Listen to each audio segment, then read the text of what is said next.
கிறிஸ்துவுக்குள் அன்பான கர்த்தருடைய பிள்ளைகளே, இன்றைய வேத வசனமும் ஜெபமும் சங்கீதங்களின் புஸ்தகம் 116 சங்கீதம் 11 வசனம். எந்த மனுஷனும் பொய்யன் என்று என் மன கலக்கத்திலே சொன்னேன். கர்த்தருடைய பிள்ளைகளே, சங்கீதக்காரன் இப்படி ஒரு ஆலோசனை கொடுக்கிறார். மனிதர்களை குறித்து ஒரு ஆலோசனை கொடுக்கிறார். அதுக்கு முந்தின வசனம் இப்படி சொல்லுகிறது: விசுவாசித்தேன், ஆகையால் பேசுகிறேன், நான் மிகுதியும் வருத்தப்பட்டேன், மனிதர்கள் மூலமாய் வருத்தப்பட்டேன் என்று எழுதுகிறார். தேவனுடைய பிள்ளைகளே, மனிதர் மூலமாக தேவன் உதவி செய்ய வல்லமையுள்ளவராக இருக்கிறார். ஆனால் தேவன் விரும்புகிறது நாம் அவரையே பார்க்க வேண்டும் என்பதற்காக.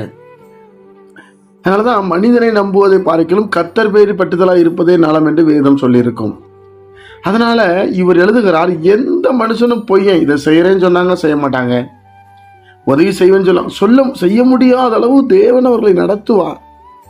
ஒவ்வொரு ஜனமும் கர்த்தரை பார்க்கும்படி அவர் நடத்துவார். இதுதான் உண்மை. பிரியமானவர்களே, நாம் அதை அறிந்து கொள்ள வேண்டும். அதனால நம்ம மனிதர்களை சார்ந்து இருக்கக்கூடாது, கர்த்தரை தான் சார்ந்திருக்கிறோம். கர்த்தர் மனிதர் மூலமாக எழுப்புவார். யாருக்கு யாரை வைத்து உதவி செய்ய வேண்டுமோ அவர்களுக்கு உதவி செய்வார், கட்டாயம் செய்வார். ஒரு நாள் கர்த்தர் நம்மளை வெட்கப்படுத்த மாட்டார்.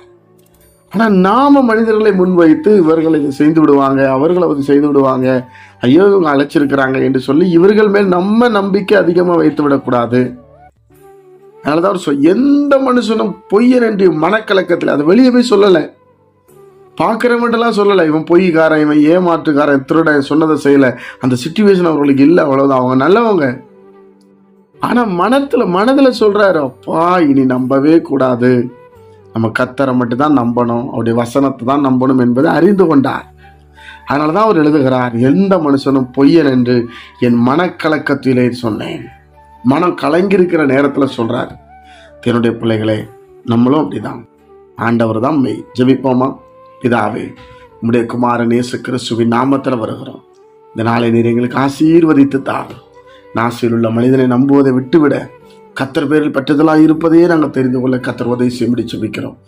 வருகிற நாட்கள் எல்லாம் நம்முடைய கரத்தில் ஒப்பு கொடுக்கிறோம். சமாதானத்தை தாரும். கர்த்தராகிய இயேசுவின் மூலம் ஜெபிக்கிற நல்ல பிதாவே, ஆமென்.